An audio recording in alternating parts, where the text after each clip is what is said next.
प्राथमिक शिक्षकाची नोकरी आहे, रिटायर झाला का माझा विषय संपलेला आहे.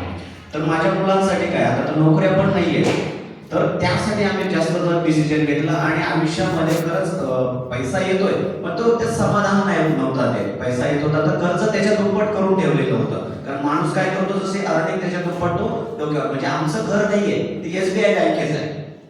जोपर्यंत मी त्याचं कर्ज कमी नाही करत, जोपर्यंत ती फाईल माझ्या घरात नाहीये, तोपर्यंत माझं स्वतःचं ते घर होऊ शकतच नाहीये.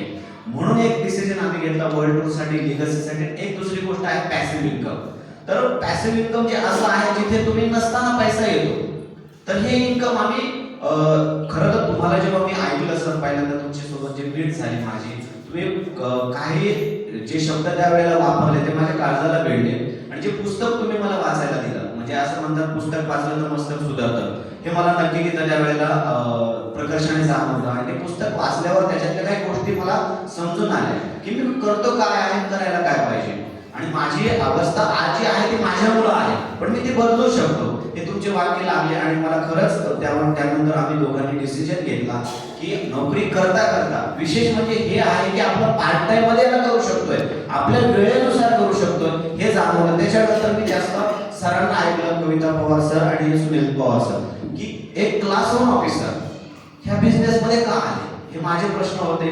म्हणजे सगळ्या बॅकग्राऊंडची जेव्हा इथं लोक मी पाहिली आणि अनुभवली, त्यांना सातत्याने ऐकत गेलो. त्याच्यानंतर आम्ही दोघांनी फक्त एक लिगसी, एक पॅसिव्ह इन्कम, वर्ल्ड टूर आणि एक चांगल्या ऑर्गनायझेशन मध्ये राहण्यासाठी आम्ही आलेलो आहोत. थँक्यू एक व्यक्तीचं नाव उल्लेख केला, रखल मोहंती. ओडिसा भुवनेश्वर या ठिकाणी IIT इंजिनियर गोल्ड मेडलिस्ट, चांगला जॉब, चांगलं प्रोफेशन असताना इथून बरोबर त्या व्यक्तीला 24 वर्षापूर्वी आम्ही बिझनेस मिळाला. बिझनेसमध्ये काम करता करता रखल मोहंती त्यांच्या मॅडम सोबत बिझनेसमध्ये डबल डायमंड केले. डबल डायमंड म्हणजे एक दिवसाचं कमीत कमी 1 लाखाचं उत्पन्न, डबल डायमंड.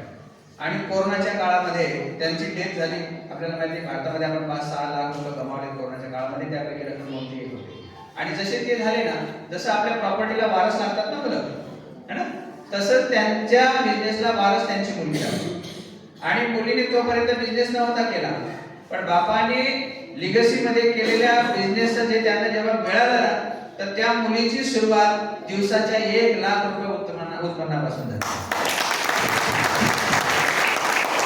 तर जेव्हा गोव्याला आमची भेट झाली आणि मी त्यांना विचारलं की आप अपने मम्मी पापा को लेकर क्या सोचते, तेव्हा ती म्हणाले की ईश्वर मेरा नसीब लिखता, पता नहीं क्या लिखता, लेकिन मेरे पापा ने मेरा नसीब लिखा और आज मुझे इस बिजनेस से 1 लाख इनकम आहे. अफसोस.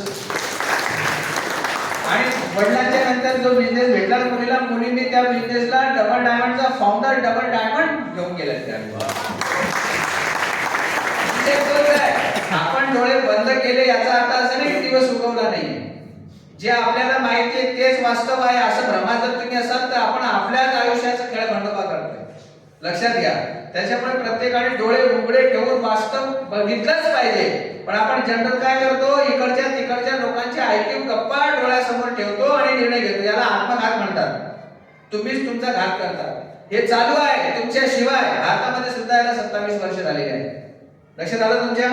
तर खूप चांगलं, मला आनंद वाटला. तुम्ही काय सुरेख उत्तर दिले त्या बाबतीमध्ये. पुढचा प्रश्न पप्पा टाटोर सरांना विचारतो. पप्पा टाटोर सर हे सुद्धा शिक्षक आहेत, त्यांच्या मॅडम हाऊसवाईफ